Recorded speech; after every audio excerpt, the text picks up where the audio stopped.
Daily current affair series में आपका स्वागत है। आज हम चर्चा करने जा रहे हैं 14 से 21 जनवरी 2025 के करंट अफेयर पर। तो आइए देखते हैं करंट अफेयर सीरीज की यह महत्वपूर्ण डिटेल्स। आईएनएस मुंबई ने बहुराष्ट्रीय अभ्यास ला पेरोस में भाग लिया। प्रधानमंत्री मोदी ने सोनमर्ग सुरंग का उद्घाटन किया।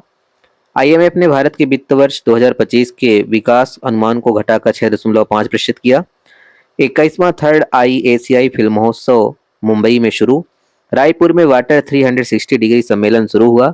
खो खो में भारत नेपाल को हराकर विश्व चैंपियन बना। मिशन विकसित भारत पर 67वां राष्ट्रीय सम्मेलन नई दिल्ली में। और न्यायमूर्ति अरुण मिश्रा BCCI के लोकपाल नियुक्त हुए। तो ये है 14 से 21 जनवरी 2025 के महत्वपूर्ण बिंदु। कुछ ऐसी जानकारियां जो लगातार प्राप्त नहीं हो पा रही थी, इसलिए महत्वपूर्ण करंट अफेयर ज़्यादा नहीं थे, इसलिए ये 21 तारीख तक के जो ये महत्वपूर्ण करंट अफेयर है उनका समावेश इस वीडियो में किया गया है। बाकी आपको डेली करंट अफेयर की सीरीज प्राप्त होती रहेगी। तो आइए देखते हैं।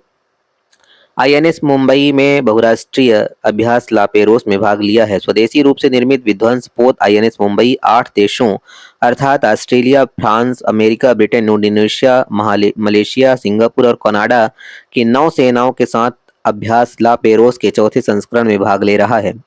जटिल बहुक्षेत्रीय अभ्यासों के साथ समुद्री निगरानी, वायु रक्षा और सामरिक अंतर संचालन पर ध्यान केंद्रित किया गया है। यह एक सुरक्षित हिंद प्रशांत क्षेत्र के लिए भारत के सागर दृष्टिकोण के अनुरूप है। अगला करंट अफेयर है हमारा। प्रधानमंत्री मोदी ने सोनमर्ग सुरंग का उद्घाटन किया है। प्रधानमंत्री मोदी 13 जनवरी को सोनमर्ग सुरंग का उद्घाटन किए।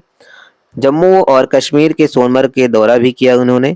2700 करोड़ रुपए से अधिक की लागत से बनी 12 किलोमीटर लंबी सुरंग यह भूस्खलन प्रवण क्षेत्रों को दरकिनार करता है, शीतकालीन पर्यटन को बढ़ावा देता है तथा सोनमर्ग में साहसिक खेलों को भी बढ़ावा मिलता है। जोजिला सुरंग के साथ यह NH1 कनेक्टिविटी को बढ़ाएगा, यात्रा का समय कम करेगा और रक्षा रसद को बढ़ावा देगा, जिससे आसानी से रक्षा के जो सामान है वो पहुंचाए जा सके। IMF ने भारत के वित्त वर्ष 2025 के विकास अनुमान को घटाकर 6.5% किया है। नवंबर 2024 में भारत का IIP 5.2% बढ़ा, जो 6 महीनों में सबसे अधिक रहा, जो विनिर्माण में 5.8% की वृद्धि और विद्युत उपकरण 37.2% और मूल धातुओं 7.6% में मजबूत प्रदर्शन से प्रेरित हैं। विद्युत और खनन क्षेत्र में क्रमशः 1.9% और 4.4% की वृद्धि हुई है, जो आर्थिक गति को दर्शाती है। उपभोक्ता स्थायी वस्तुओं में 13.1% की वृद्धि हुई है। 21वां थर्ड IACI फिल्म महोत्सव मुंबई में शुरू हुआ। इस महोत्सव में 61 फिल्में जो है वो प्रदर्शित की गई, जिनमें पुरस्कार विजेता चीनी नाटक द ब्लैक डॉग भी शामिल है। दक्षिण कोरिया फोकस देश है, जहां 6 फिल्में दिखाई जाएंगी तथा एशियाई स्पेक्ट्रम अनुभाग में चीन, मलेशिया, बांग्लादेश आदि की फिल्में प्रदर्शित की जाएंगी। जावेद अख्तर को एशियाई सिनेमा संस्कृति पुरस्कार और रफीक बगदादी को सत्यजीत रे मेमोरियल पुरस्कार से सम्मानित किया जाएगा। तो ये एक महत्वपूर्ण जानकारी है। 21वां थर्ड IACI फिल्म महोत्सव जो कि मुंबई में शुरू हुआ।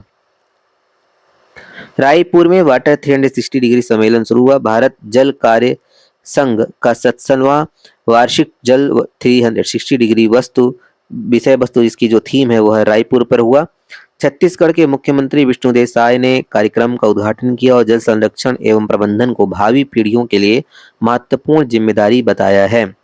3 दिवसीय रक्त सम्मेलन का मुख्य उद्देश्य जल प्रबंधन और जल संरक्षण नीतियों को बढ़ावा देना है। और 57वां वार्षिक सम्मेलन जो जल कार्य का था, इसका थीम है जल 360 डिग्री। खो खो में भारत ने नेपाल को हराकर विश्व चैंपियन की उपाधि हासिल की है। भारत ने उद्घाटन कियो विश्व कप 2025 में पुरुषों और महिलाओं दोनों के इवेंट्स में नेपाल को हराकर चैंपियन बनने का इतिहास रच दिया है। कियो विश्व कप 2025 नई दिल्ली, भारत में 13-19 जनवरी 2025 तक आयोजित हुआ। 23 देशों ने भाग लिया, जिसमें 20 पुरुषों और 19 महिलाओं की टीमों ने भाग लिया। भारत ने नेपाल को हराया। प्रमुख खिलाड़ी जो कप्तान है इसके प्रतीक वायकर और जो उसमें है कप्तान प्रियंका इंगले। मिशन विकसित भारत पर 67वां राष्ट्रीय सम्मेलन नई दिल्ली में आयोजित हुआ। इंडियन अचीवर्स फोरम ने अपनी रजत जयंती का जश्न नई दिल्ली के इंडियन हैबिटेट सेंटर में मिशन विकसित भारत 1947 से 2047 पर 67वें राष्ट्रीय सम्मेलन के साथ मनाया। बुद्धिजीवियों ने व्यावसायिक उत्कृष्टता और न्यायिक प्रथाओं को बढ़ावा देने पर अंतर्दृष्टि साझा की है। टाटा स्टील द्वारा संचालित इस कार्यक्रम में 200 से अधिक वैश्विक प्रतिनिधि जो हैं वो शामिल हुए, जिन्होंने 2047 तक विकसित भारत की दिशा में सहयोग पर चर्चा किया। और अंतिम करंट अफेयर आज का हमारा, अरुण मिश्र जो हैं बीसीसीआई के लोकपाल नियुक्त हुए हैं। सर्वोच्च न्यायालय के पूर्व न्यायाधीश अरुण मिश्र को नैतिक आचरण सुनिश्चित करने और विवादों को सुलझाने के लिए बीसीसीआई लोकपाल और नैतिकता अधिकारी नियुक्त किया गया है।